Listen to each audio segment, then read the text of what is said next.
joining us today. We realise how precious your time is. I wanted to extend a particular thank you to all of the presenters.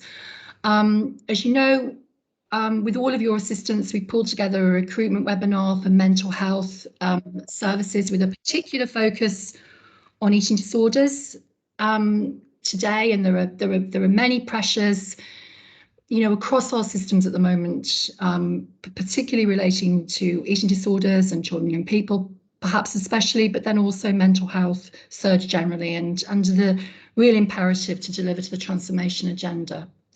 So without further ado, I'm going to hand over to Gavin, who is really going to lead us through today. I just wanted to reiterate Richard's point that we're going to be somewhat time pressured.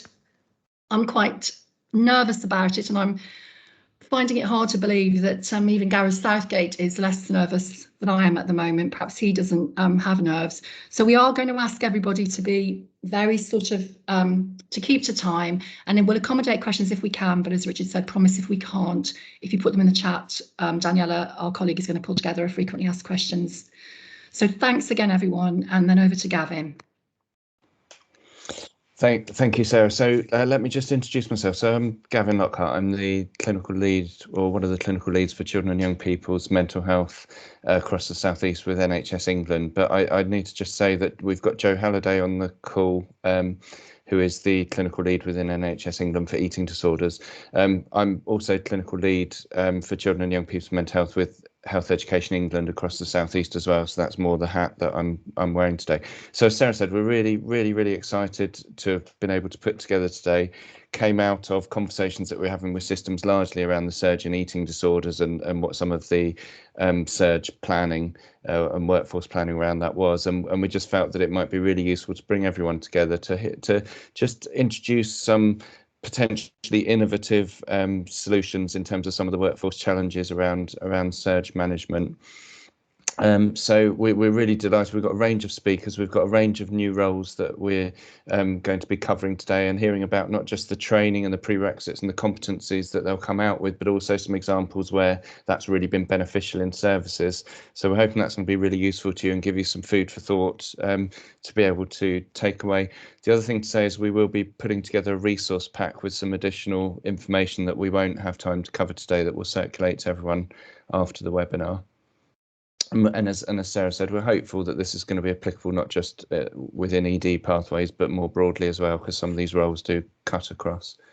Okay, if we can move on to the next slide, please, Richard. So very briefly, before we start to go into hearing about specific roles, just wanted to flag a couple of things around workforce planning. So we within Health Education England, we'd really strongly recommend using the STAR workforce planning tool. And for those of you that aren't aware, it is possible to request STAR workshops for your particular service or pathway through, we have Health Education England workforce transformation leads who are attached to each of the ICSs. So if that would be useful to you in helping you think about workforce, please do let us know. Also, just to flag, this is fairly hot off the press. There's been a newly published eating disorders competencies framework. So there's a link in the slides, and you'll get the slides after today that you can follow to have a look at some of those competencies outlined there. And again, that might help in just thinking about some of the roles that might be useful to you in areas in your pathways where there are pinch points. Okay, next slide, please, Richard. I think this is the last one from me. So just a couple of questions to be considering, really, one is around which part of the pathway you're planning for. So today we've tried to cover roles that would be beneficial to lots of different parts in the pathway, particularly around eating disorders. So being clear which part of the pathway you're planning for. I think being really clear what the core tasks or care activities are that need to be covered at those points in the pathway. So what's the job plan that this particular practitioner is going to need to have? And from there, you can then look at what are the prerequisite skills and competencies required for that, and think about what professional range of professions might have those skills or competencies. So that's just a very brief introduction from me. We'll move on. So I think next we're going to be hearing about, what's first on the agenda, Sarah? The agenda's disappeared. So these slides come in a bit later on. Oh, sorry about that, Gavin. Yeah, That's okay. so I think next we're going to be hearing from our colleague from the Royal College of Psychiatry. Oh no, sorry, actually first it's the digital passport. So I think we're going to be hearing from colleagues regarding the implementation of the digital passport first, if that makes sense. That's Nicola and colleagues. Hi, yes, I'm Nicola Fowler, and thank you. I think you have some slides for me that hopefully you've incorporated. Lovely, thank you. I'm really conscious you have a really packed agenda with lots of important things. So I'm only going to take up a short space of your time. Can I move on to the next slide for me? I won't go into detail, but the COVID-19 digital staff passport, hopefully you will have heard about it. It's the first passport that has been developed, and it's designed to enable the movement of staff on a temporary basis. So if you have a permanent member of staff that works for you that is going to work somewhere else for a short period of time, whether that's a shift or a week, then you can use digital staff passport instead of creating letters of authority or letter of access or honorary contracts.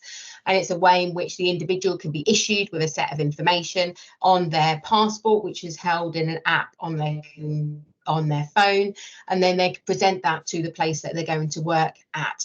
And what that does is that produces for the host employer, where they're going to work, a list of their credentials. So where they're working, their name, that they've got DBS check, etc. So you're looking at pre-employment information. So that is then transferred using the passport system into the host organisation for them to view, and therefore they can accept that person and accept them with the information that has already been done and completed by their previous employer or their current employer.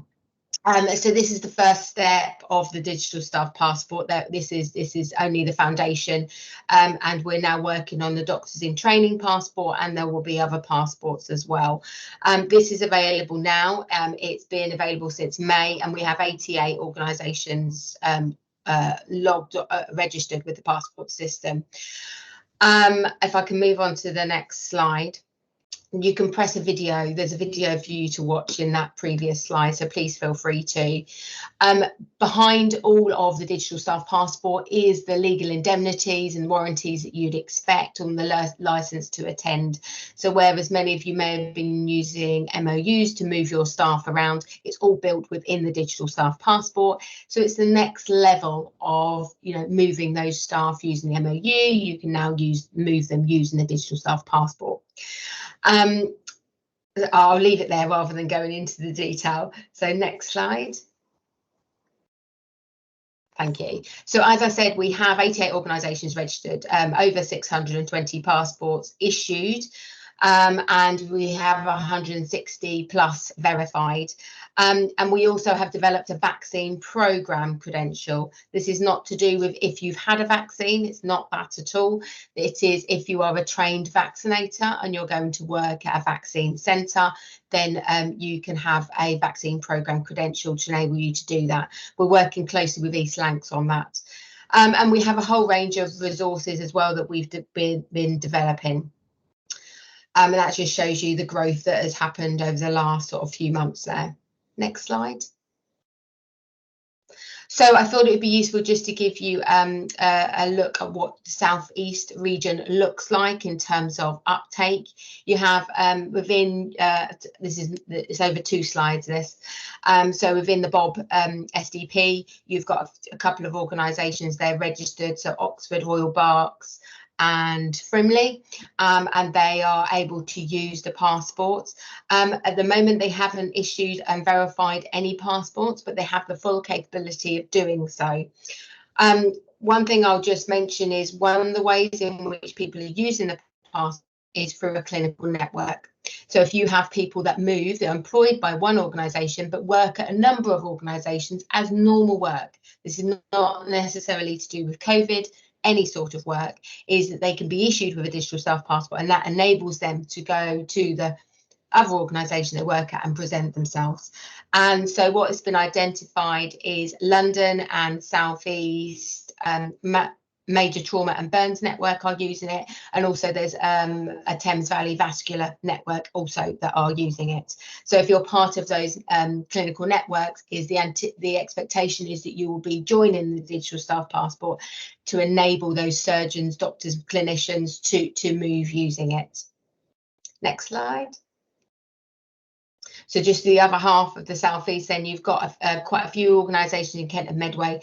That's where a lot of the major trauma work was done, and so you can see there's a bit of activity. There isn't many passports issued and verified though, so we would look for more of that to happen to enable those clinicians to move in those clinical networks. And you have a couple of there in the Surrey, most of Surrey actually in place. I know Surrey and Borders are on the verge of registering, so I know they've sent through their paperwork, so they should be registering shortly. I can move on. Thank you. These are the different user cases. As I said, there's clinical networks, could be rotational posts. People that have posts as part of their role is to move around. Absolutely fine. They could be using a Digital Staff Passport. We also have a number of ICSs that are taking an ICS approach. So all the organisations within that ICS are signed up, and they agree that when they're moving staff temporarily, whatever the reason is, they use a Digital Staff Passport to do that. A really good way of working. Next slide. These are in the implementation guides that are available. There is different models of adoption, and this is to identify and take you through that clinical network, how you would go about your clinical network being part of the DSP. And I won't go through the details, but it tells you the steps that you would go through. And in the green section, it tells you the supports available. So we have a managed service arrangement. So there's lots of training, support, webinars, guidance, etc. I'll pick up the questions in a minute if there is anything. Apologies, I'll try and present. And so there's lots of things that you can access to get some support and guidance if you need to. Next slide. And this is the NHS organisation and ICS approach. Very similar, but slightly different focus. So they're again, that's the full model of adoption there.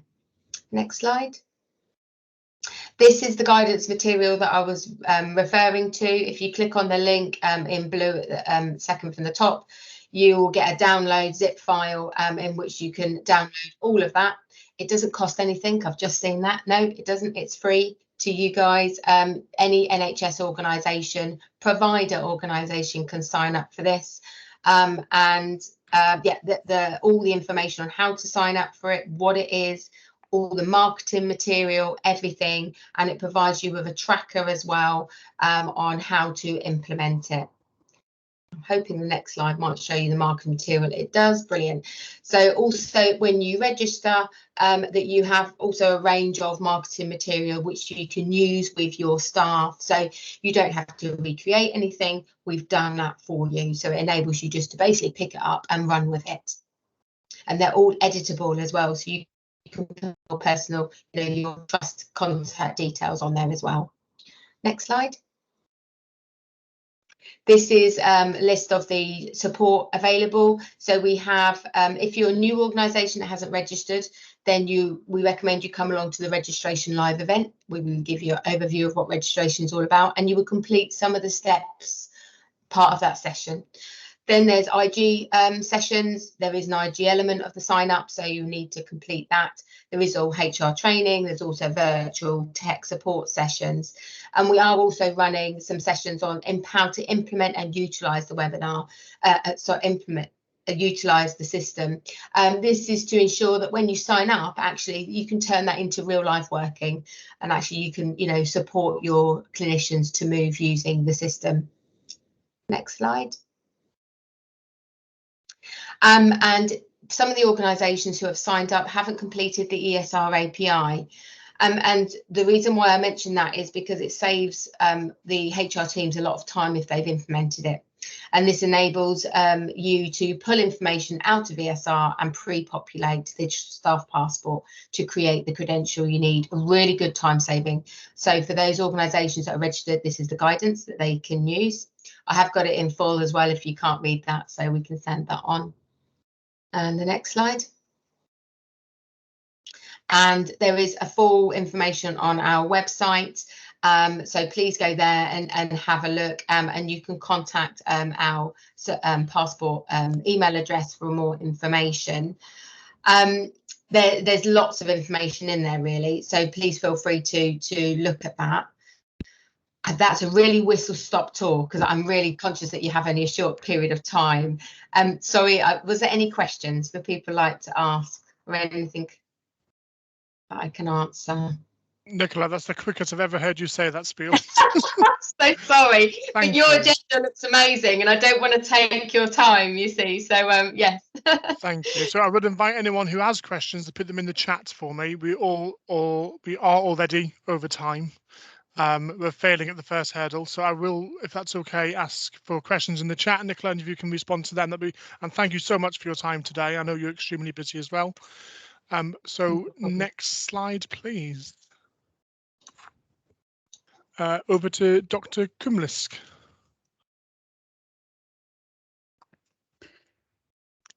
Hi everyone, my name is Helen Krimlisk. I'm consultant psychiatrist in Sheffield.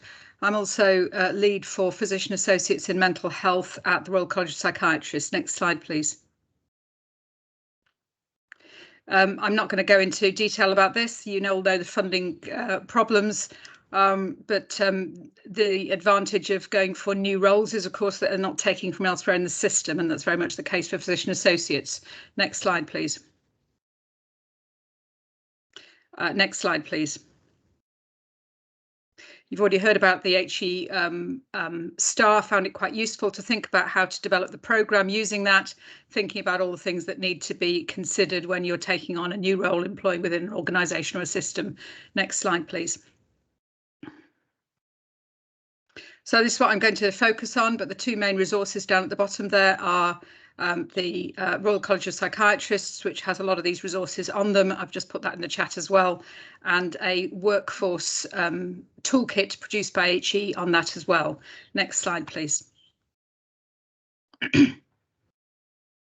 Next slide, please.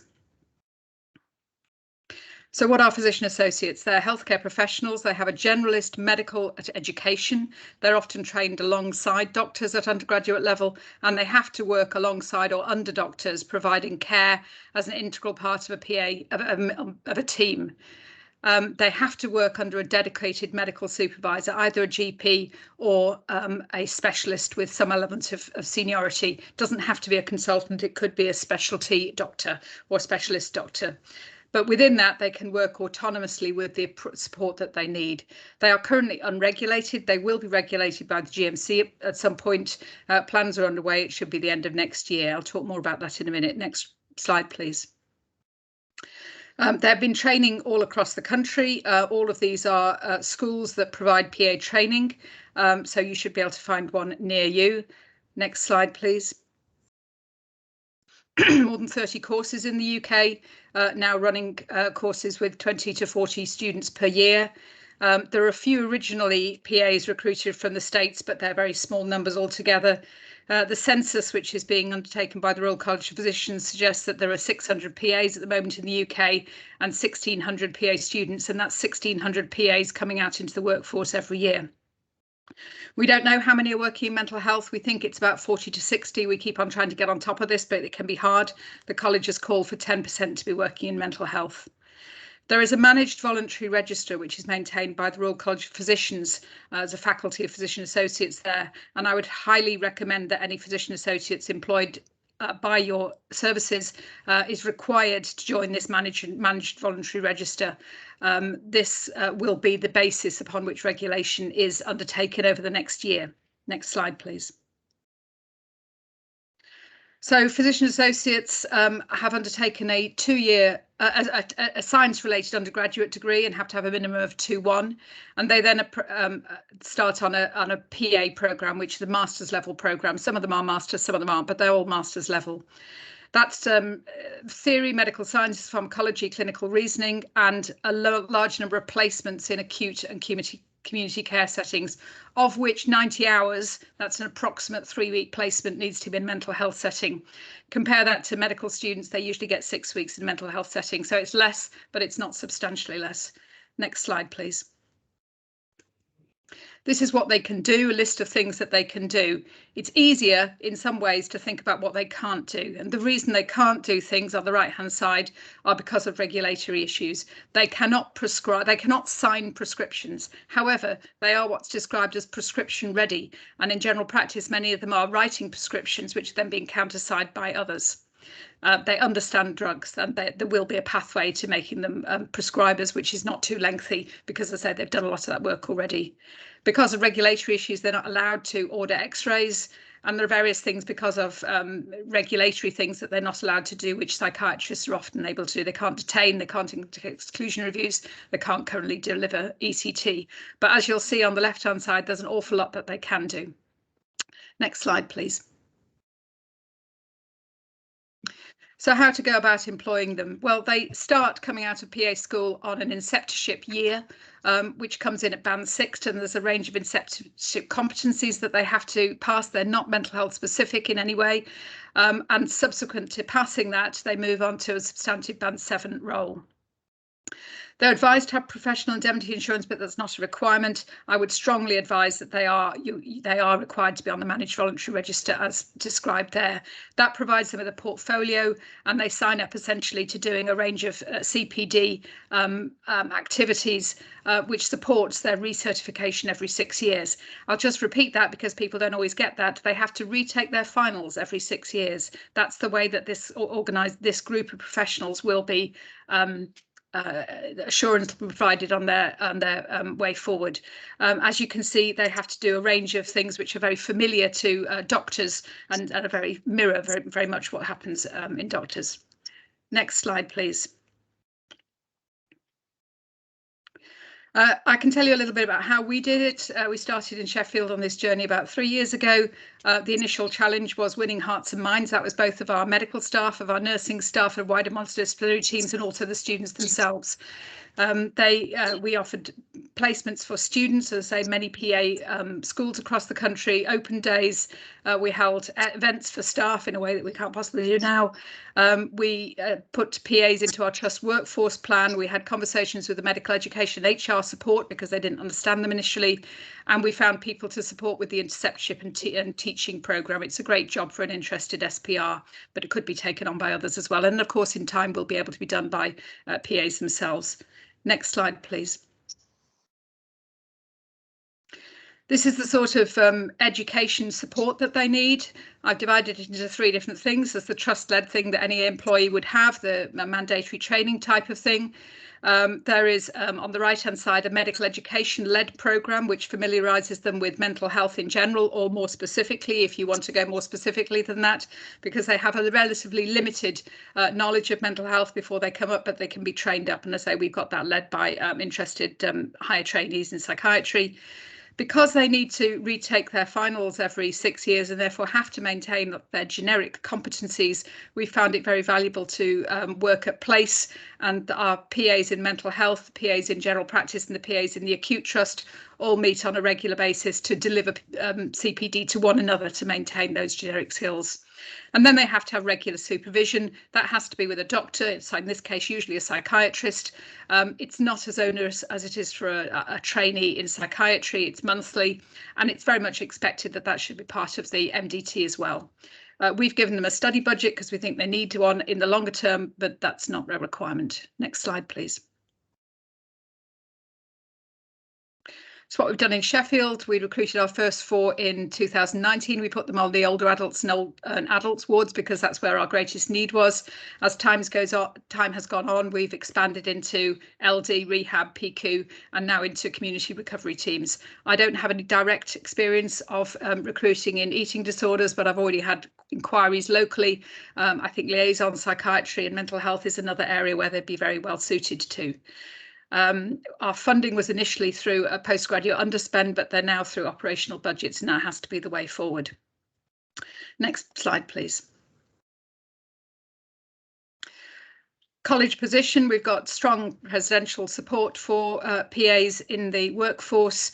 We've got a project manager who's maintained the page, which I've sent in the link for, and also maintains a Twitter account. We've actually got a conference next week for PAs in mental health or interested in mental health, and we've currently got several hundred PAs signed up for that. That's more than we've got working in mental health, but I think that just shows the potential of interest that there is in PAs working in mental health, especially in an area where they can maintain their generic medical competencies, which I would have thought in eating disorders would be a good place for them to be. Next slide, please. Ongoing issues, regulation I've already discussed, that should be sorted out by the end of next year, but isn't really impairing other than the fact that they can't prescribe at the moment. But as I say, they are prescription ready. We don't have much evidence. We've got a couple of research bids going in at the moment, but there's very little in the way of evidence of impact. But we do see a rapid growth in the number of PAs across the country in a whole variety of areas. This need to maintain generic competencies has to be borne in mind. They can specialise very much, but they need to maintain contact with their more generalist colleagues. We're just starting some work at the college on a competency framework. That's very early stages at the moment, should be finished by the end of the year. They need appraisal in the same way, which is very similar to that of a doctor. Annual appraisal, that can be done either by their supervisor or it can be done centrally by a PA lead, either a consultant or, again, in the longer term, possibly a physician associate themselves. So I'll stop there. I can see that Agnes has got her hand up. Hi, Agnes. Can I just ask, thank you very much for the very rapid tour. I just want to ask about counselling or psychological skills, because obviously, particularly in eating, it is really quite important to link up any kind of physical issues with psychological interventions. So even if they are not delivering therapy, having the understanding of the psychological aspect of treatment is essential. So what is the kind of thinking around that? So they probably won't come with that, is the answer, Agnes. Especially if you take PAs straight from PA school, they come with very little clinical experience and a fairly intense 2-year clinical skills development program. They do have good problem solving skills. They are very much taught about what might be called doctor-patient relationships. They understand clinical reasoning, but they do not have detailed psychological skills at all. Having said that, quite a few of them come from a background of psychology or nursing or some other related area anyway. So the ones that we found coming into mental health often come with some significant skills, but that is something that you will need to add into their programme, as we have done. I mean, making sure that they were comfortable in a mental health setting, because of course the same is true on an inpatient ward or in a community team or in LD services as well. It is important to develop those skills, and that's something that the inceptorship programme will put some emphasis on. And when we get the competency framework from the college, that will also emphasise these things as well. However, they're not counsellors, they're not therapists, and if you want counsellors and therapists, you shouldn't be employing someone at band 7 level, probably. Okay, thank you. That's really helpful, thank you, Helen. But I think what I did hear you say was that actually there are, you can see many ways where obviously the roles are particularly vital and important in inpatient and community mental health. And that could include eating disorders, obviously. And, you know, I'm thinking things regarding medical monitoring, for example, in particular. Absolutely. And just to expand on that, the area that we put them into our inpatient and community services and LD services, because that's where we had the immediate gaps. But within those services, they are taking a lead on assessment, on monitoring, on managing physical health difficulties, on training other staff up, on enhancing the skills of others, particularly around physical health skills, in supporting students and other learners on placement, because of course the great advantage of them above doctors in that respect is then it rotate every 6 months, so they really get to know the teams and you can develop them and you keep them, and that was one of the selling points to our consultants, the psychiatrists in the team, that they have a longitudinal sort of relationship with the team rather than moving on every few months. They're running clozapine clinics, they're running weight management things, they're doing smoking cessation, they're doing QI projects, they're doing teaching of medical students, they're running psychoeducation groups for patients. They can do a lot of different things. Brilliant. Really helpful. Thank you ever such a lot. Thank you so much, Helen. Really, thank you so much, and really exciting to hear about the conference tomorrow. And no doubt we'll be in touch with you regarding that, in terms of people that may be interested in working in the region. So, Richard, if it's okay, we're going to move on to the next bit of the agenda. Again, with thanks to Helen. I can see that you brought up the agenda. So am I right in thinking that the next part of the agenda is our colleague Mushtaq, who's joining us from the Central and North West London Trust? So indeed, yes, thank you. Thank you so much, Richard. So welcome, Mushtaq, and really thank you very much for joining us today. And in a really great segue from Helen's piece regarding physicians' assistants, you're going to talk to us about the role of the nursing associate in mental health. And I'm extremely pleased to welcome you as a nursing associate working in mental health, but also as a HNEE ambassador for nursing associates. So thank you so much, Mushtaq. Thank you. Thank you for having me. So I am a registered nursing associate for a month. I work in CAMHS in an inpatient unit in central London. So the nursing associate role has been created and trained since 2017. They've been on the register since 2019, and they're growing. Can I have the next slide, please? So it is a generic role, just like the physician associate. They are trained in all 4 fields of nursing, so general nursing, mental health, learning disability, and children nursing, and they get placement in all 4. And also they are trained to be working with all types of people, from babies all the way to older adults.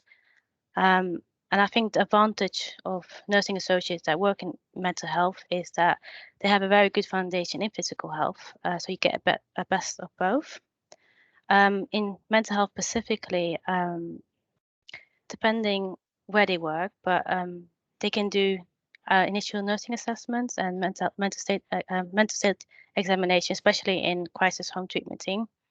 They deliver mental health interventions and also have a good knowledge about the Mental Health Act, dolls, and mental care capacity. They can't receive patients, but they can support with admissions and discharge pathways, and also helping nursing to do more advanced work, so they can support nurses in doing medication administration and review care plans and etc. Next slide, please. So in terms of physical health, they can do medication, except for control drugs or rapid tranquilization, because you need registered nurses for doing so. And they can just do the other, they can assist in ECGs.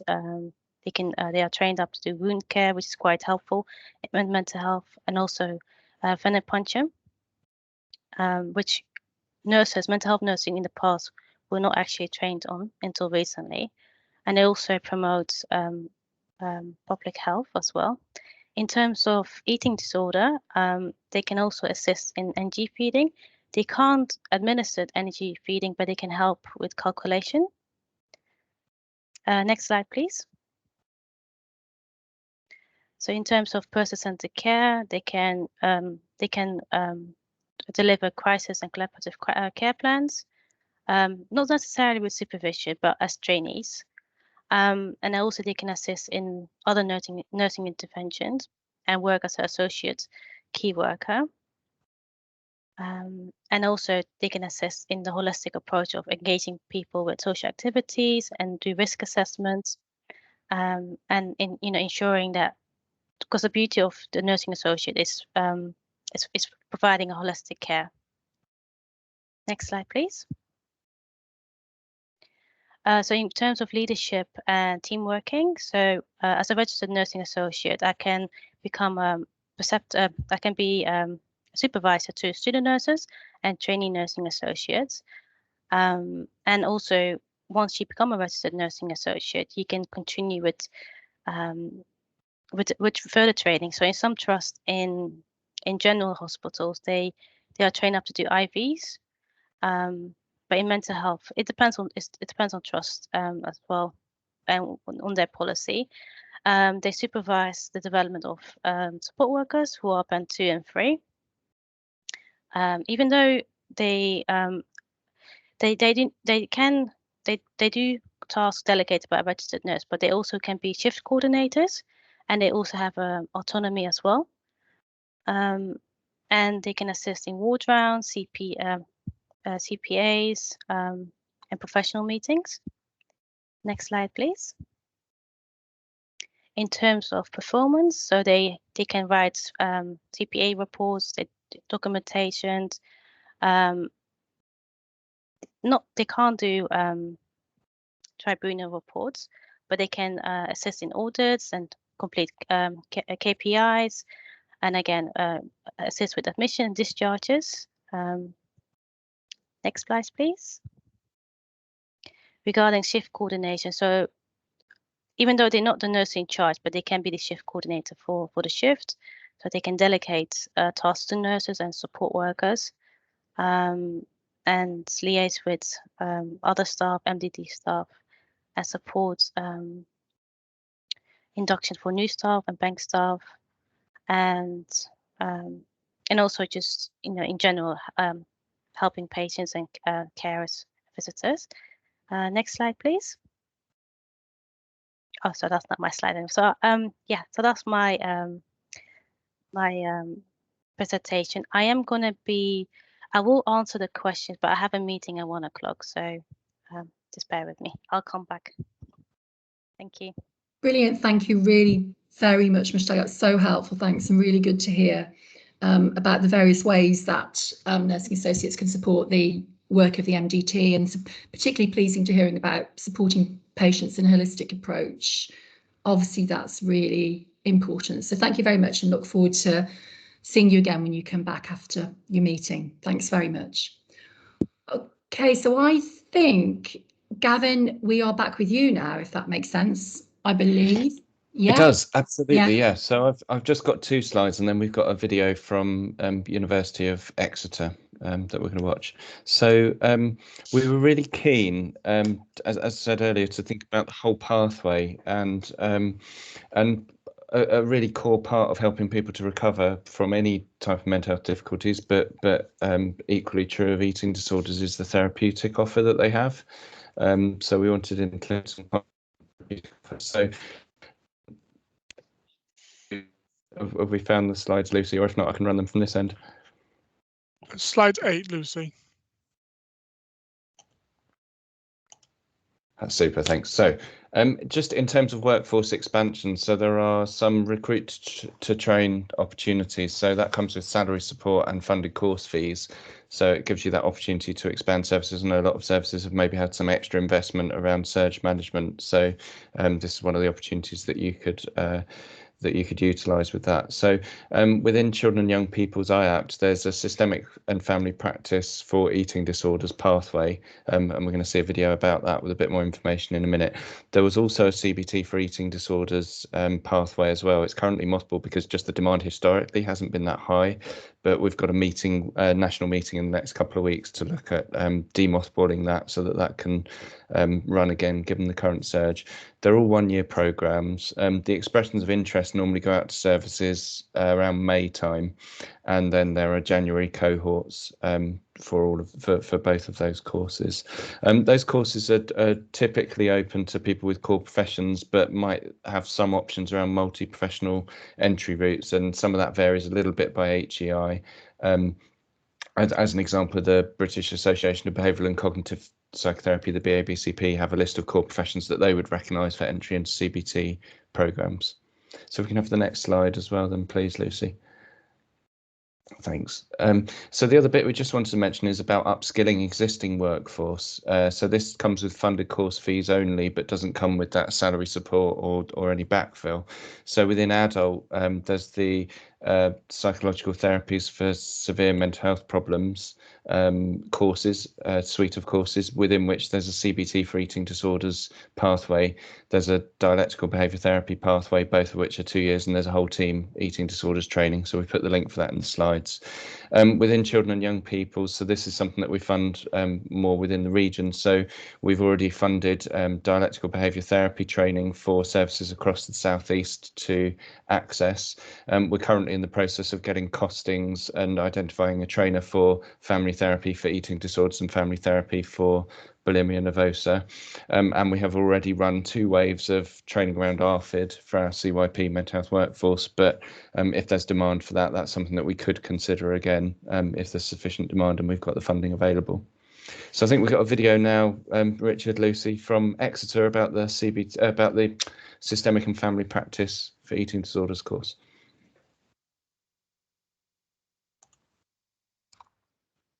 Thanks, Gavin. And while Richard's just loading the video, eating disorder strand, it covers at least 3 days on single family intervention for eating disorders. That is a minimum, and we'd certainly exceed that in Exeter. It includes intensive training, experiential training on how to run multifamily group interventions. In Exeter, the curriculum mentions 4 days. In Exeter, how we teach it is we teach a 3-day intensive, and then we have a day follow-up to review issues, problems, difficulties people are having in running groups. Also, the curriculum mentions 2 days to teach a family intervention for bulimia. And lastly, there is an expectation of wider team engagement. What's it look like in practice? Students are 2 days a week in a university learning environment. We teach in a mostly workshop style, mostly skill-based approach. I'm going to say right at the end of the presentation that things have changed slightly. There might be a bit more online lecturing now, and we expect that to continue. But predominantly, our teaching style is workshop experiential practice. 1 day is academic learning, and mostly 1 day is supervision. The ED program, the whole CYP IAP program is supervision heavy. There is an awful lot of supervision offered to the students. In terms of their agency days, we are expecting them within the SFP program for them to have 1 day in their agency where they are supervised live by an appropriately qualified family therapist. And we recognise that the second day may not be live supervised, and it may not be even under the tutelage of a qualified family psychotherapist, but it should be in a context, in a setting where they can extend their systemic practice. So examples of that in the eating disorder strand are issues like the student will work with a family psychotherapist 1 day, the next day they might work with one of the nurses in the team, they might work with the OT in the team, they might work with the psychiatrist or the psychologist in the team, or they might work with each other. And they might run a clinic with each other and one other more experienced professional overseeing what's happening. Just important that everyone knows students are entitled to 28 study leaves within their contract. What that means, well, that has a far more, more significant context in terms of what kind of contract students are on. They have to be on a 1-year fixed term contract for at least 4 days a week. We recommend 5. We recommend 2, sorry, and we also recommend 5 days. The 5th day, however, is for the agency to determine how does the student spend that time. Students have two supervisors. They have an agency-based supervisor and a university-based supervisor. The curriculum specifies that the university supervision groups should be a maximum of 6. That's why we have an economically viable figure of 12 in the SFP strand.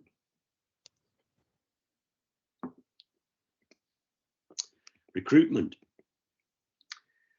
The curriculum requires that students are embedded in a multidisciplinary team which sees at least 50 new cases a year. So that was part of the transformation model idea.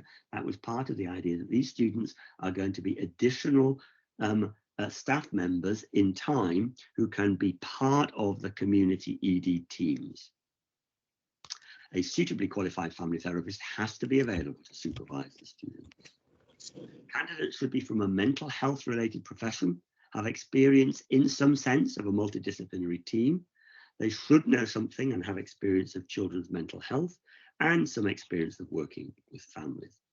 Predominantly, the ED strand has taken mental health nurses in the past, not exclusively, but predominantly mental health nurses. Trusts and agencies are asked to give their expressions of interests to HEE in mid to late year. We already have gone through that process in Exeter for next year, and we already know what the expressions of interests were, but that gets balanced by how many practitioner posts HEE are able to fund. So they inform us, the University of Exeter, how many they can fund. And we then inform the trusts what places and what strands are available. And usually there is an attempt to equal up the strands depending on what the demand is and what the expressions of interests are. It's then up to the agencies. These are recruit to train posts. So it's up to the agencies to recruit and advertise. And the university is usually also represented on the panel, and we feed into the questions that are asked on that panel. The induction day for the course, so the CYP app system runs in a calendar year. So induction day is usually December, and start date, we already know the start date for next year is January. Now, as I referred to earlier, things change, nothing stays the same. So there have been changes in the delivery of the ED strand over time, and some of them are, I think they're really good and they're very positive. We first ran the SFP program in 2014. The eating disorder pathway is always less popular than the depression conduct disorder, and it is worth pointing out to everyone that we get more of social workers, of other qualified practitioners. We've had art therapists, we've had drama therapists in the other strand than in the ED strand. We were accredited by AFT as an intermediate level training in 2016. And at that point, AFT had an understanding that if someone passed an intermediate course, they could be called a systemic family practitioner. They have diluted that recognition over the course of the years, and they're debating how to reinstate that process. There's only 1 year when we haven't run the ED strand. There were major changes in 2018. So before 2018, the CYP IAP system was to upskill already employed members of staff in CAMS predominantly. From 2018, it moved to a recruit to train process. So from then onwards, we've only had recruit to train candidates. That means that candidates need to apply for the post in order to come on the course. It does not mean that existing staff members can't apply for the post, and it does not mean that existing staff members can't move over, but the predominant idea of IAP was to increase staffing levels in CAMS, and therefore there are fewer people who choose to give up a permanent contract in CAMHS to come on a fixed term contract for a training than there are people coming into CAMHS on the recruit to train process. National monitoring, which was originally envisaged to be central and to look at the whole of CYP-IAP courses, moved the regulatory function very early on to professional bodies. So we are only regulated now by AFT. We do not have to answer to HEE directly in terms of what we are delivering, although we do have to answer to HEE to explain numbers, any significant changes, etc., etc. But it's not quite the regulatory function that we expected it to be early on. It has given us a wider flexibility, and we've added a number of things. And we've added a number of things predominantly because the field has changed and because our understanding of eating disorders has changed in the last 10 years. The curriculum encouraged an integrated approach to diversity thinking and training. We have reached a position where understanding of sexual orientation in terms of eating disorders is more important, we think significantly more important, and therefore we have brought teaching to be more specific rather than only integrated. This applies to race and culture, it applies to teaching to gender as well. We've increased something around the interface between eating disorders and ASD because again, the field is looking like we are beginning to understand much more detail about what works for which young people and what works for which kind of family. We've increased the coverage of ARFID, which was not a phrase that was being used 10 years ago and was not seen as the core element of the curriculum because there was no evidence that a family-based intervention was the model to go with. But we still want our students to know enough about the whole eating disorder world so that they can take a full part in the practice and the work that their teams are doing. We have added overall to all of our students thinking about systems and thinking about multidisciplinary teams, and we've added that as a bespoke part of the training. Equally, we recognise that all our students should be trauma informed, and we want our students to know how to work with trauma from a systemic perspective.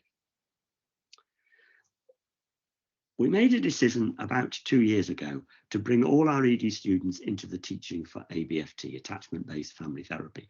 Number of reasons for that. One was that it is increasingly beginning to be seen as an adjunct, to have something to add to FTAN, and actually the Maudsley is in the Maudsley Hospital. The Maudsley team is really developing this aspect of their work, and we wanted to make sure our ED students had that also in their skills base and their understanding base.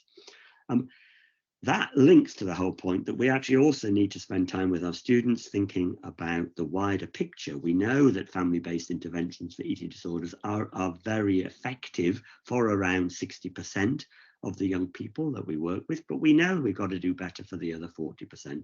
And there are additional models and ideas that we want our students to have, which can be put within, I talked about a CYP wrapper, they can be put within a systemic wrapper. So we want them to have those as well. It's also worth pointing out, our students get a wider systemic CBT input from the CPD input from our other workshops that we run.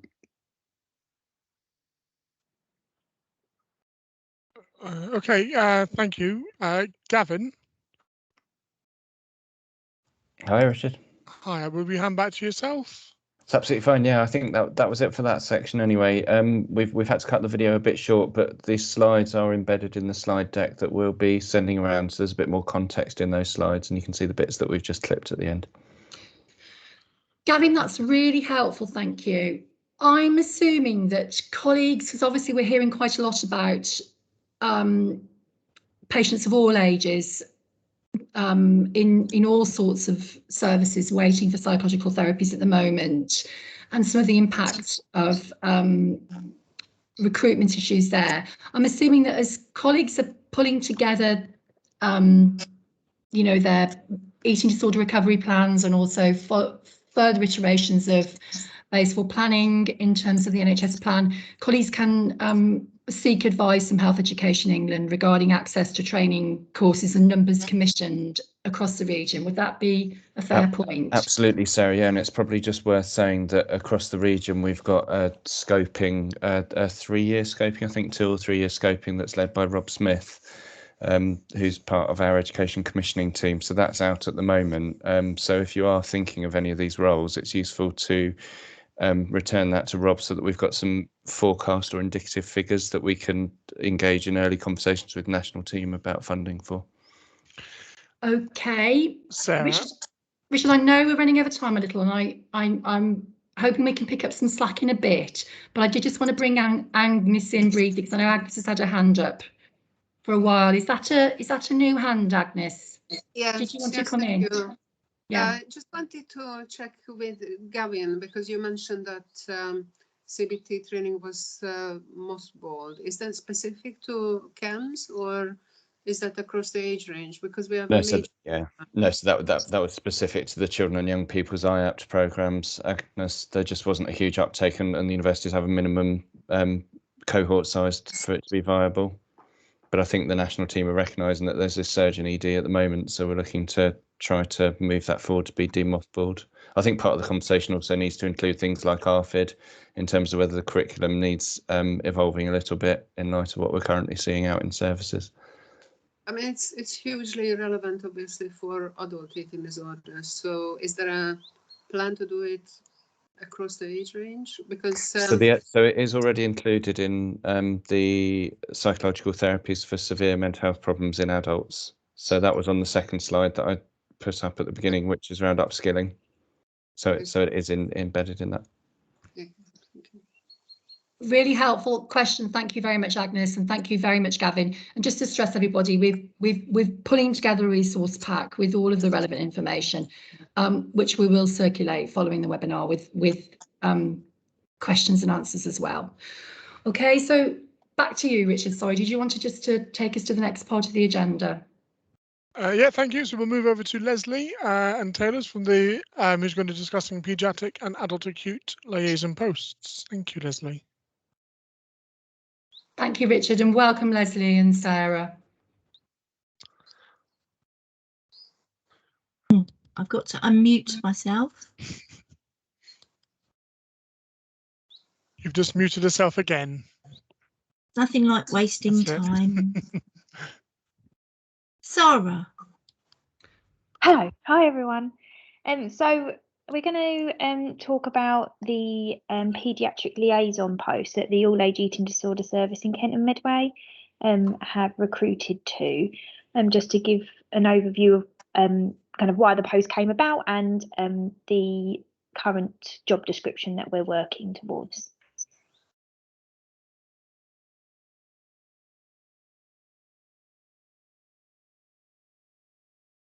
Is this your bit, Leslie, or do you want me to do it? You do this, yeah. You do so, this. Okay, so in 2020-21, the South East Mental Health Services saw a significant surge. So our referrals within our service is dramatically increasing with up to 70% in some areas. NHS benchmarking predicts that there's going to be a further 20 to 60% surge in children and young people mental health demand in 2021 and 2022. And based on the South East surge data from previous years, we're expected to be at the top end of that surge in demand in the South East. A surge in paediatric respiratory viral infections is expected to peak in August, and this has already been seen in areas of the South East, which is impacting on paediatric bed availability for children and young people with an eating disorder. There's difficulties at the moment supporting medical monitoring and management of these risks across the pathways. There's been an increase in presentations in disordered eatings. This can be with ASD and ED and with RFID, and there's been required adjustment within pathways to manage this, and then creation as well of multidisciplinary teams. The CMHT program's accelerated, and there's transformation expansion across adult eating disorder pathways to increase clinical and non-clinical capacity to meet spend and access requirements set out in those plans. Next slide, please.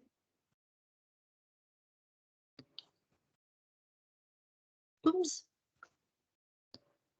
Okay, Sarah, you were going to talk about your paediatric.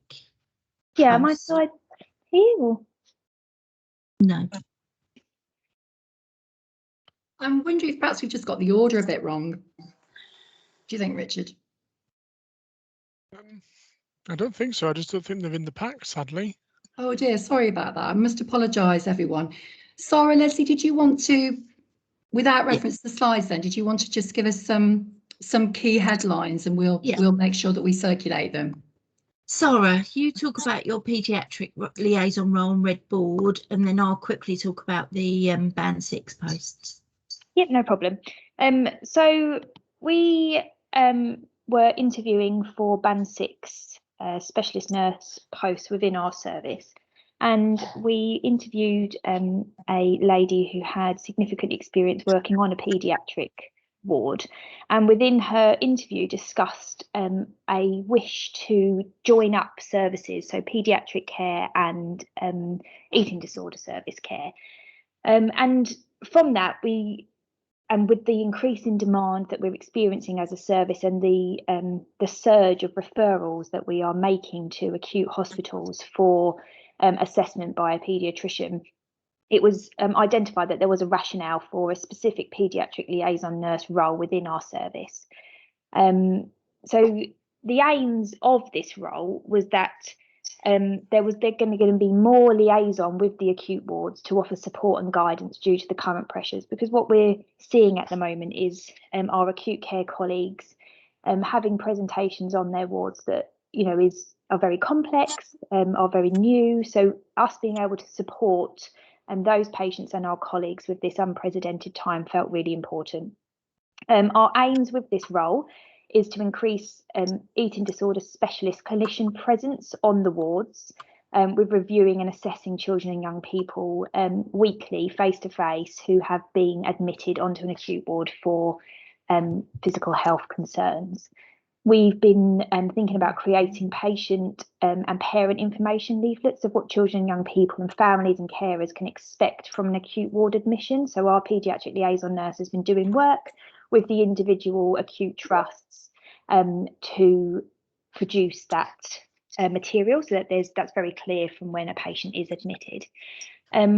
Our paediatric liaison nurse has been supporting colleagues within our service in the assessment and admission process to acute medical wards. There's often, because of, again, the pressures, lots of time that's needed to arrange these admissions, that children are not waiting on acute wards or in A&E for admission. We've also been doing regular meetings with the ward managers, matrons, nurses to discuss training and support needs specific to eating disorder care. We are in the process of creating specific eating disorder training packages, taking on board the information that we've gathered from identified training needs, which we then hope to put into a digital offer that can then just be played for new members of staff. We've then got a direct point of contact for acute ward colleagues when a patient has been admitted and throughout their acute care journey. We've instigated something called a Red Board meeting in our service, which is twice weekly collaborative working meetings with our service and the acute care colleagues, provider collaborative and our crisis team to discuss the patient's care and discharge plans. So our paediatric liaison nurse is that direct practitioner then for joining up those meetings. We also aim to provide reflective support sessions in conjunction with one of our senior eating disorder therapists to our acute ward colleagues, again, because of the significant pressures and challenges that they're facing.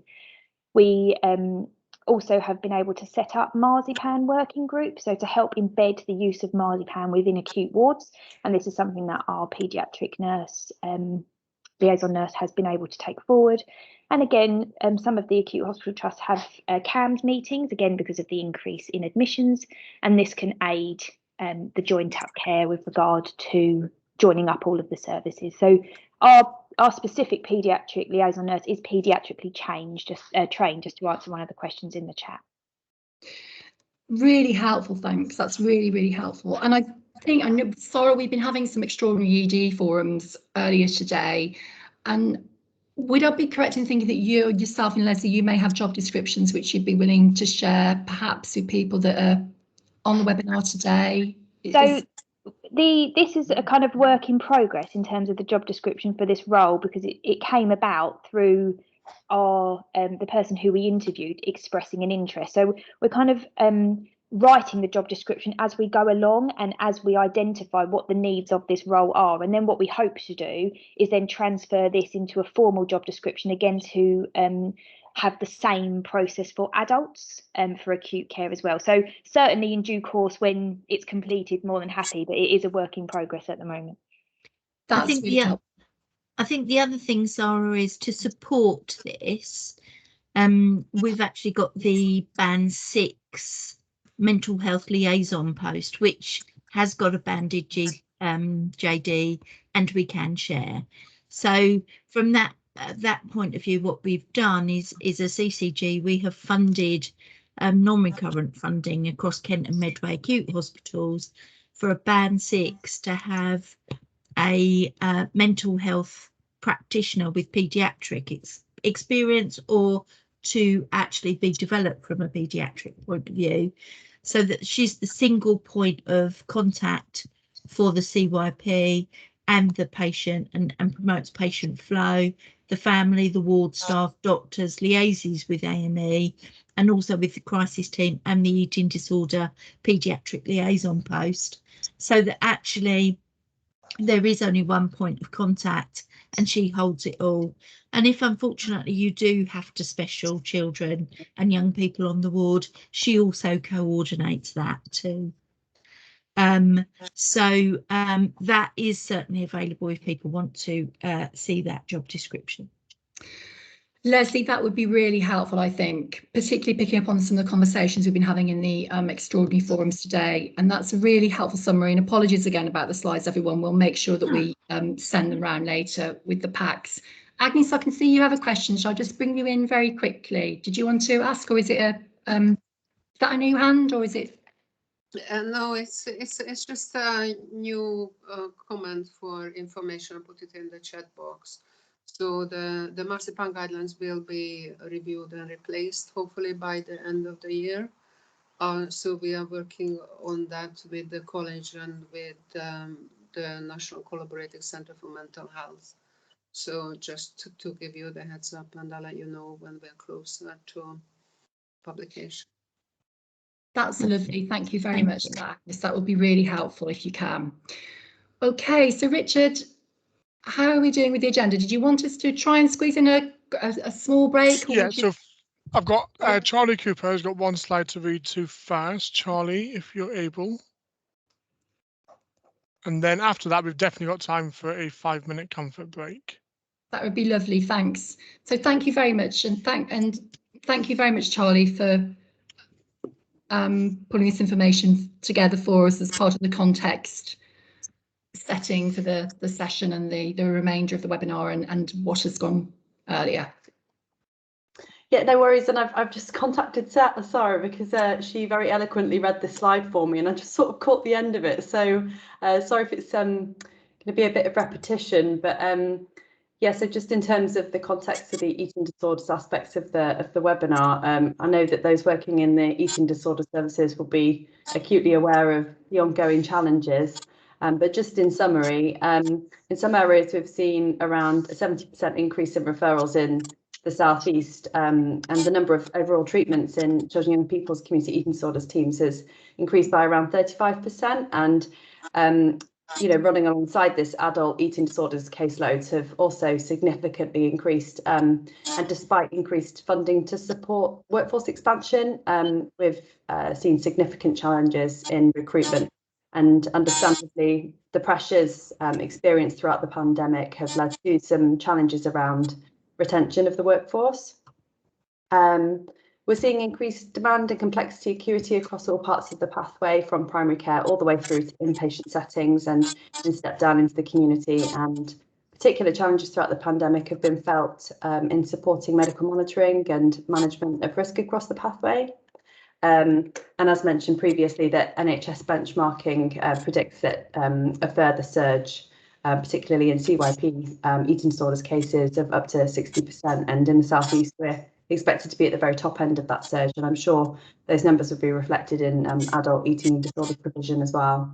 So it's just really important when we're considering all of this in terms of the future workforce that will be required.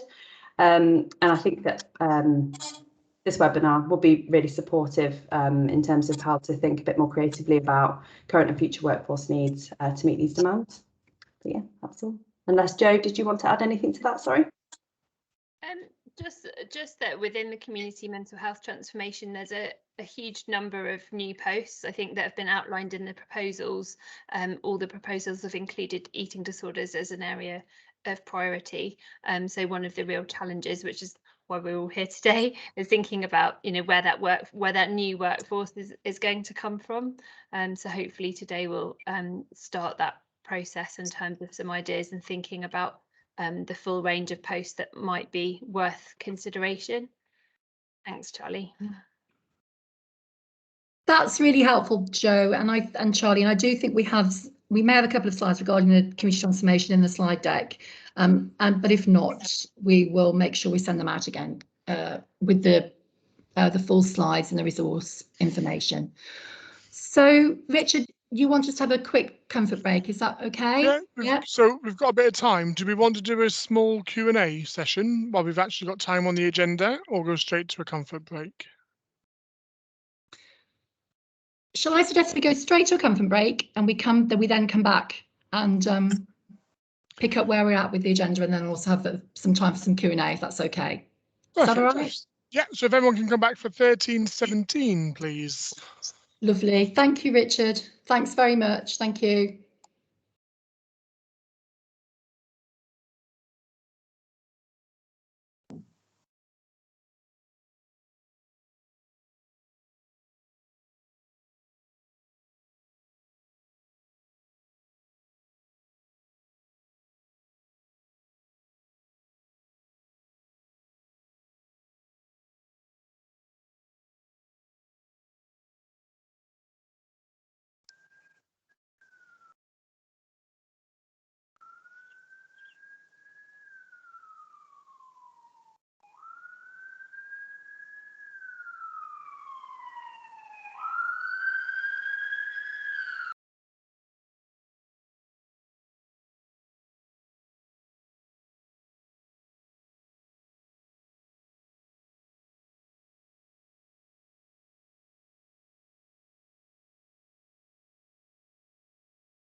All right, welcome back, everyone. Thank you, Richard. So we've got Jenny Coggar next, Sarah. Thank you very much. So Jenny is going to give us some advice developing recruitment events, and within the context of, you know, the pressures and difficulties that we've been hearing so far this morning. So just in summary, before we go on to Jenny, I've heard some really interesting thoughts this earlier, both regarding the digital passport in terms of improving governance and speeding up the leading time into recruitment. Really helpful information from Helen and Mushtaq regarding new innovative roles, vision assistants and nursing associates. Lots of good advice from Gavin regarding enhancing the therapeutic offer, specifically regarding eating disorder pathways for children and young people, but also obviously across transformation as a whole. And then latterly, some really helpful points from Leslie and Sarah regarding new innovative roles that can in-reach and become embedded in paediatric settings, both that are mental health specific, but also that can support eating disorder pathways particularly. So that's been really helpful so far. So just going to hand over to Jenny then, if that's okay. Are you with us, Jenny?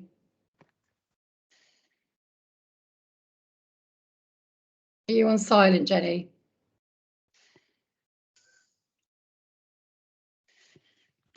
I don't think she's on the call. Okay, all right then. So Jenny was putting some plans together on put some slides together in terms of best practice and recruitment for recruitment events, and including planning during a pandemic. Shall we perhaps move to Michelle's slides then? I'm not sure if Michelle is. Are you still with us, Michelle?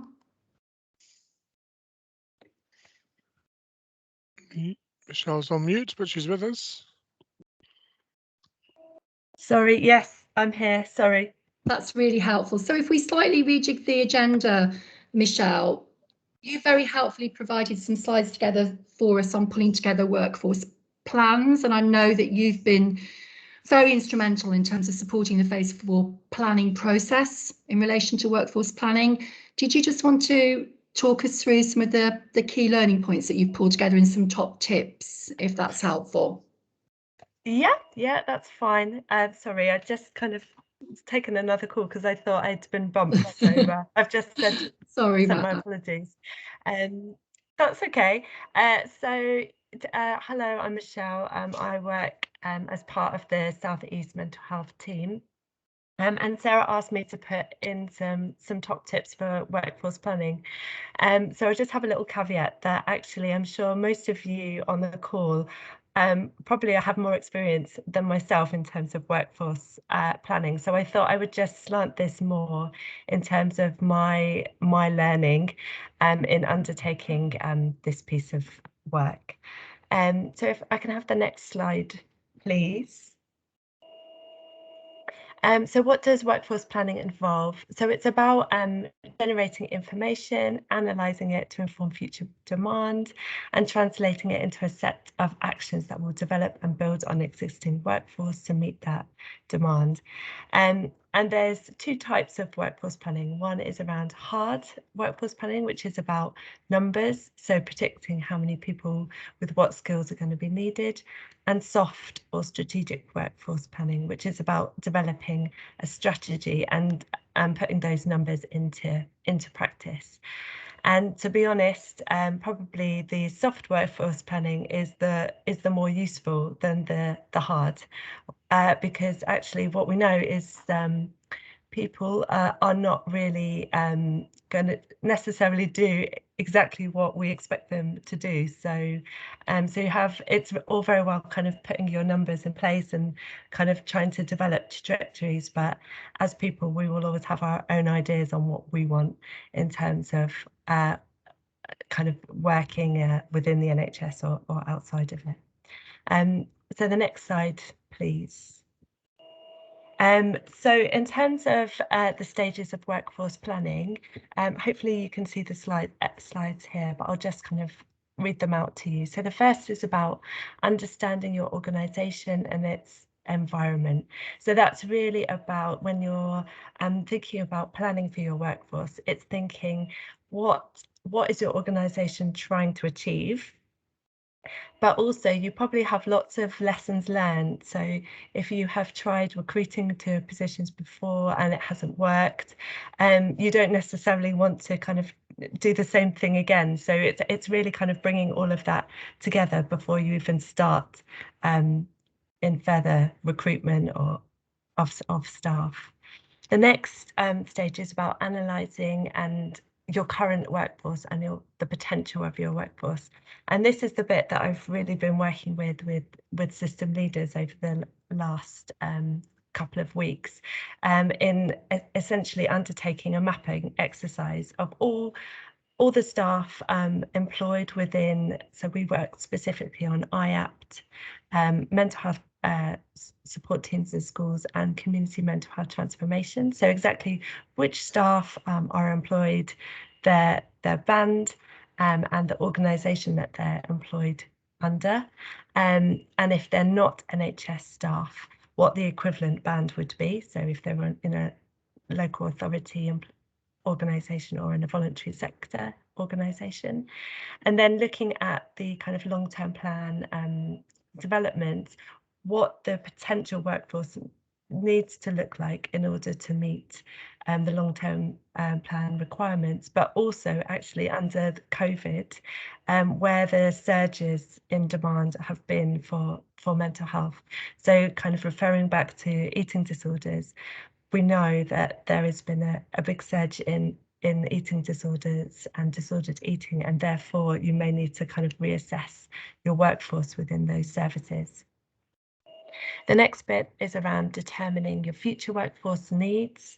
So that might not necessarily just be about the numbers, but it might be about the skills or the training requirements that your workforce may require. The next element is around identifying any workforce gaps against your future needs. So again, this could be skills, it could be people leaving or new roles coming in. So it's really kind of a process that you need to be kind of following all the time. The next is around actions to address shortages, surpluses or skills mix matches. So this is really kind of developing your action plan. So once you have identified your numbers, so your kind of hard workforce planning, this is the bit where you're actually kind of putting your plan in place and working with your within your organizations to put that plan into place. And then monitor and evaluate the actions. So the most important thing about developing any plan, whether it's a workforce plan, a program plan, or project plan, is that it's unlikely that your plan will go ahead as you planned. There will be obstacles in the way. And again, because this is a workforce plan, people have their own minds and their own choices about where they want to work and where they will be most fulfilled. So actually it's important to monitor and evaluate to determine whether you need to be making any changes. Next slide, please. So this was just some of my learning really. So the first part was really around collaboration and consultation. So it's making sure that actually you don't develop your workforce plan on your own, that actually you need to involve a wide variety of stakeholders. So your system leaders, your providers, your commissioners, finance colleagues who will have a budget, speak to your service users and carers, the individuals who will actually be accessing your services about what they would want to see. Public health specialists who may be able to give you an indication about kind of potential future need. And probably most importantly, your HR and workforce specialists, who are definitely more of the experts than I am in this area. Make sure you have access to good data. So what information do you have now and what information do you need? Develop a clear action plan so that everybody knows in the planning process what they're responsible for, what actions they need to undertake and by when. And make sure you have the right access to skills, experience and support. So your action plan leads might not necessarily be able to complete all the actions themselves, and they will require support from other professionals. So don't underestimate the time it may take you to access those skills and requirements. So don't leave it to the last minute. And then the last two was really about monitoring, evaluating your actions and reviewing and capturing the learning, which again you would do in any sort of planning process. I think next slide. I'm trying to be as quick as possible. I know we're close to the end. And then this video was really some guidance from the experts. So this was 12 top tips for workforce planning from the CIPD. I won't click the link now, but it is quite a good video which will give you some ideas so that you don't fall into any potential pitfalls that other organisations may have done previously. That's it from me. Michelle, that was brilliant. Thank you. Brilliantly done and brilliantly accommodated our agenda fluidity. So thank you very much. Really appreciate that. That's really helpful. So Richard, I think Jenny has joined us now. I think I can see Jenny. So Jenny, we have your slides. Do you want to talk us through your section of the agenda? Michelle has very helpfully given us some really sound advice regarding workforce planning and how we pull that together. And we've heard from colleagues earlier in the session, as you know, about new and innovative roles that can support the mental health transformation agenda, specifically some around eating disorders and children and young people with eating disorders, and specifically advice from our colleagues in HEE regarding how we advance the therapeutic offer. So we'd asked you to talk to us about thinking of the challenges that we have, trying to recruit where, you know, we may be very short, for example, of nurses, thinking about innovative roles, different roles, as I've said, different skills that we can bring into the workforce and different types of disciplines that can deliver those skills and competencies. And we certainly heard Agnes and Gavin and others talk about eating disorder specific competencies. I think recognising the challenge we have to recruit at scale and pace, we'd asked you to give us some tips on putting together recruitment events and accessing, you know, a potentially captive audience that could come in and support, that can be recruited and can support delivery of the agenda, if that makes sense. So thank you very much, Jenny. I'll ask you to introduce yourself if you don't mind, and thank you for joining us today. Thank you, Sarah, and hi, good afternoon, everybody. I'm sorry that I haven't been able to join the whole event today, but obviously I have seen the agenda, and I think that there'll be a couple of bits that have probably been touched upon already. So I don't know, maybe Sarah or someone wave to me or fast forward if we've already covered that. But yeah, I'm really pleased to come and talk to everyone this afternoon. So I'm Jenny Coggar. I'm the Deputy Director of Workforce and Organisational Development at Kent and Medway Partnership Trust. So this afternoon, I know that it's grandly entitled Best Practice. I think, to be honest, I'm going to share our experience and obviously touching on the last sort of 18 months recruiting in a very different world, which I'm sure many of you have obviously been experiencing as well. But I'm really mindful the request to kind of come today and talk to you was made across our patch.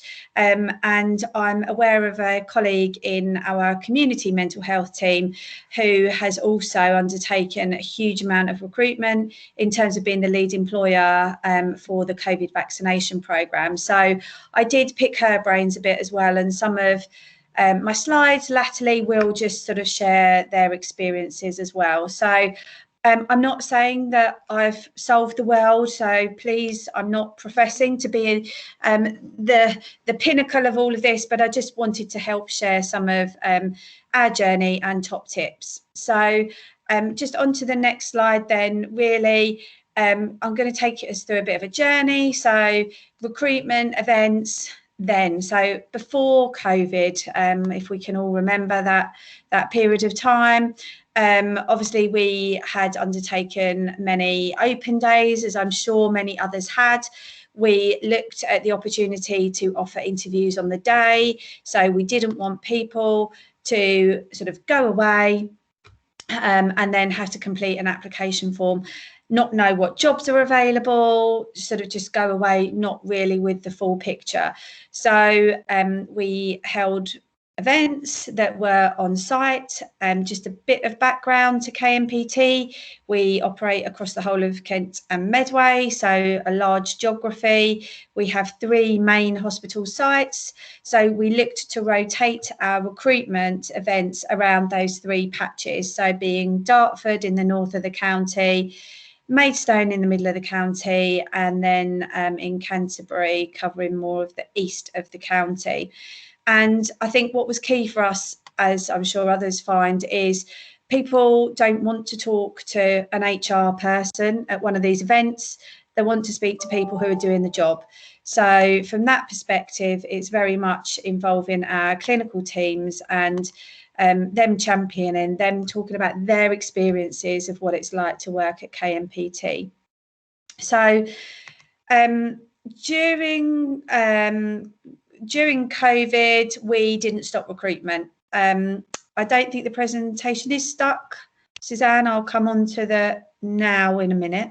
But just in terms of during COVID, we didn't stop our recruitment. I'm sure that others also feel that it was important to continue recruiting, and we had people that were undertaking their checks during that time. So we continued on, and the things that really helped us through that period of time were some of the benefits through the pre-employment check amendments that NHS employers have put in place. I'm aware that you've touched on the digital passport. And so those things really helped us. But I guess, so that was then, and what is now. So what I've shared with you now is just one example of where we are looking creatively at what the new world holds for us. And the new world for us really holds virtual events. So we can't have everyone in those buildings. They unfortunately can't be experiencing what it's like in KMPT, but what we've had to do is think differently about how we can still engage with all of those prospective employees. And in the case of what you've got showing there is for our student nurses, and a virtual coffee and questions was at the end of our session. But really the couple of hours that we had with the team involved our practice placement facilitators, involved our health and safety, not our health and safety, sorry, apologies, our health and wellbeing lead. So really thinking about showcasing what we can do to be different for those individuals. I think the biggest piece of learning at this point was the pleasure of, I know that we're on Teams today. As an organisation, KMPT use Teams, but have a separate internal system that we use called LifeSize. It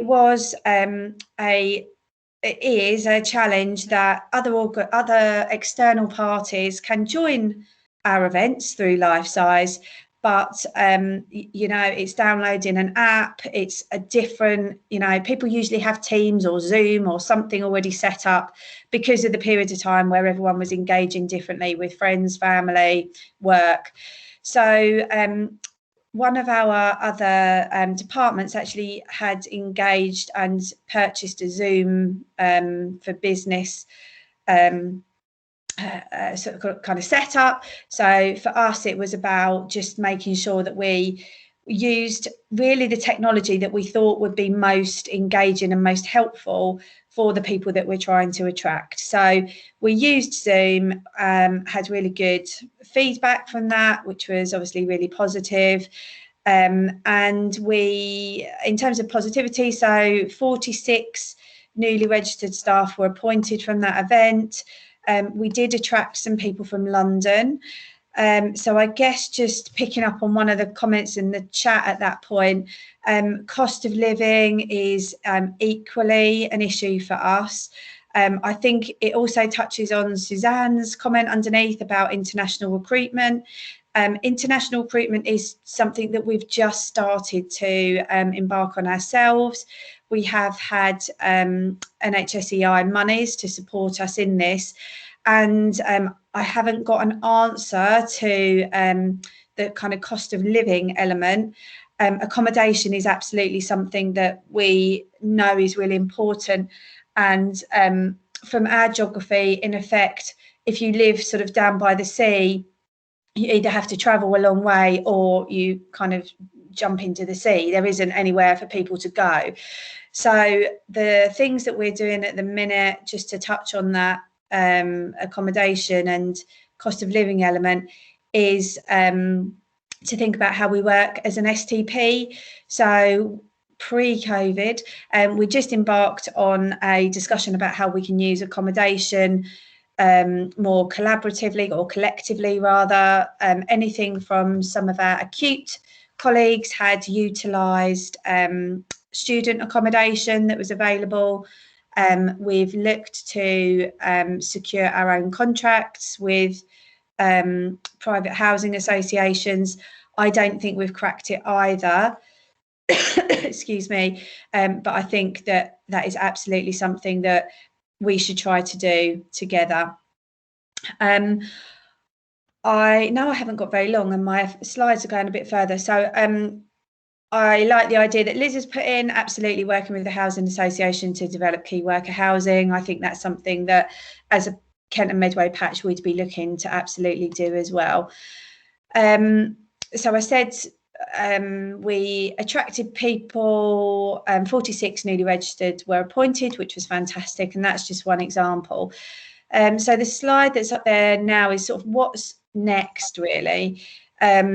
We can't hold at the moment those online, those in-person events. So what we've done is replicate videos across the 3 areas, and very much we have very different demographics in terms of population, in terms of area, in terms of our own staff. So what we've looked to do is to bring some of that richness of the areas that we cover through the videos that we've pulled together with real staff, real experiences. And some of those people have relocated from overseas, and we have looked at what things are important to them when they move to a new area. Recently, well, not that recently, again, pre-COVID, we'd appointed from Ireland. Only had a couple of candidates in the end, but it was something really simple that the postcode system in the UK was very different to what had been experienced previously. So we just needed to help those people understand what the postcode of CT10 meant and where that was in relation to where they were based from a work perspective. We're going to remain on Zoom for the foreseeable, and our chief exec is currently leading a Tackling the Vacancy Challenge subgroup. So what we're looking to do is to really probably touch on a lot of the things that you've looked at earlier in the agenda about different roles and really thinking differently. And if we have somebody who's kind of maybe not ready for that role, how do we keep that as a talent pool, and how do we keep in touch with those people moving forwards?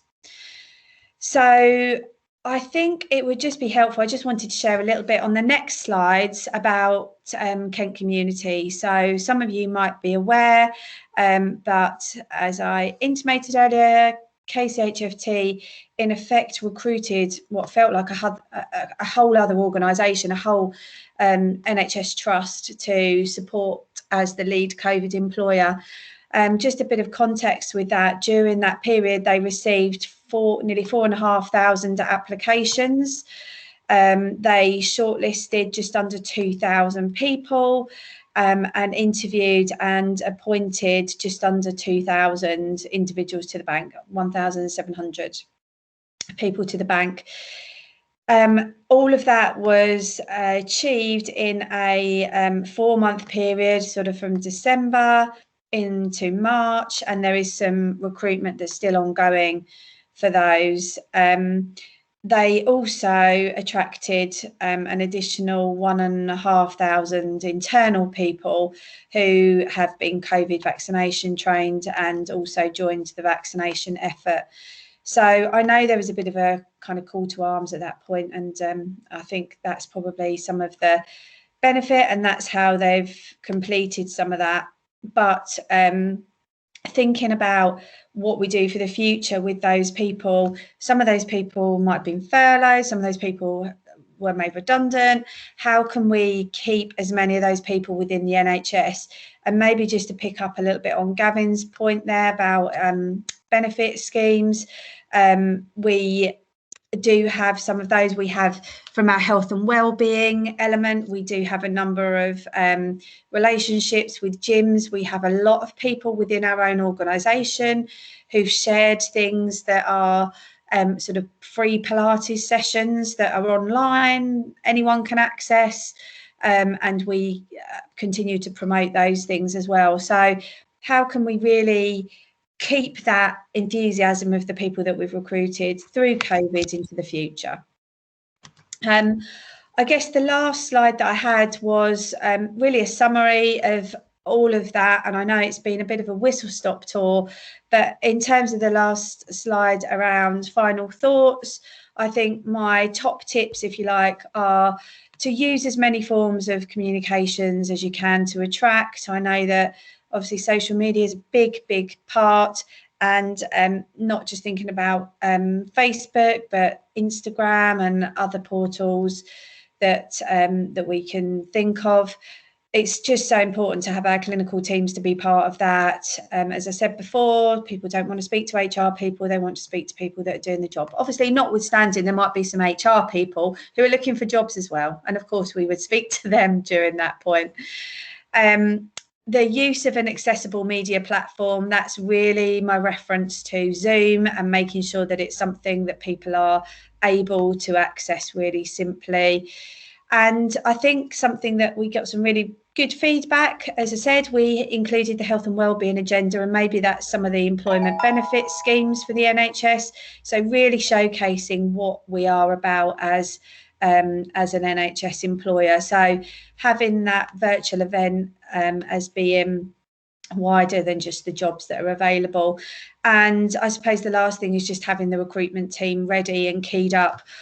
Just the reference back to KCHFT, I know that again there's a bit of a call to arms from an HR perspective as well. The volumes of those applications, for example, weren't something that within the normal team as business as usual they were able to cope with. So I know certainly a couple of people from my organisation went to help out in respect to that as well. So having your recruitment team ready to be really quick and slick in that recruitment that's completed afterwards.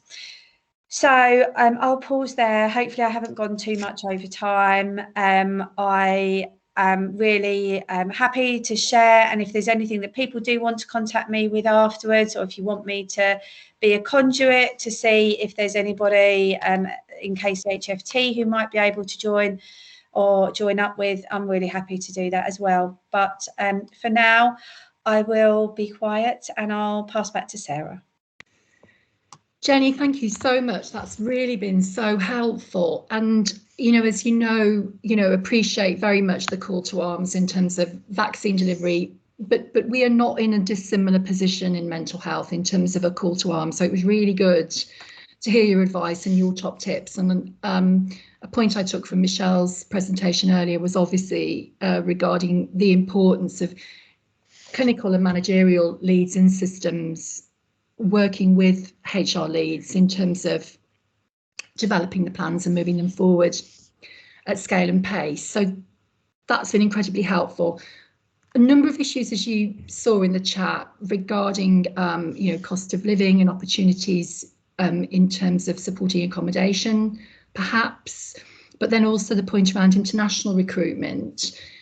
Gavin, is there anything that you would want to come on in there? I'm thinking particularly regarding the international recruitment piece. Is there anything that you can bring us up to date with in terms of HEE that might be happening in relation to that in the region at the moment?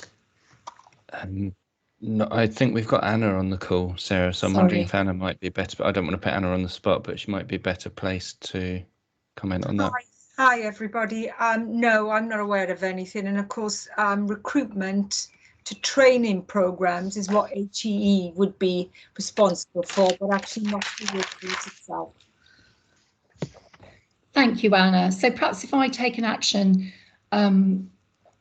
to have some further discussion with colleagues offline about that, I think that might be very helpful. If you don't mind me asking, Jenny, this is again is naivety on my part, I'm sure. Is there a forum, perhaps, I don't know, LWAB, for example, is there a forum where HR directors across the region get together regularly? So the points you've heard us raise today around the wellbeing agenda, around cost of living and around international recruitment options, are they things that could be fed into that forum, perhaps for feedback, if that's okay? Yeah, I think so, Sarah. And I know that obviously with the whole reset and recovery, I'm sure many people on the call are in that position as well. And with the people plan being looked at in terms of what things can we work collectively on, I can probably speak more succinctly about the Kent and Medway approach, because I know that there's been a session within the last couple of weeks around what the National People Plan says, what are we all doing locally, and actually the bridge in between, what things could we be doing collaboratively. So I think that those are probably issues that really are on that agenda already, but I will highlight that. And actually I'm covering that meeting this week, I think it is, as my director's on annual leave. So yeah, I'll pick up the accommodation and the health and wellbeing and the pay elements, Sarah. Happy to do that. Great, thanks very much. That's really helpful. Thanks, Jenny. Brilliant. That's great.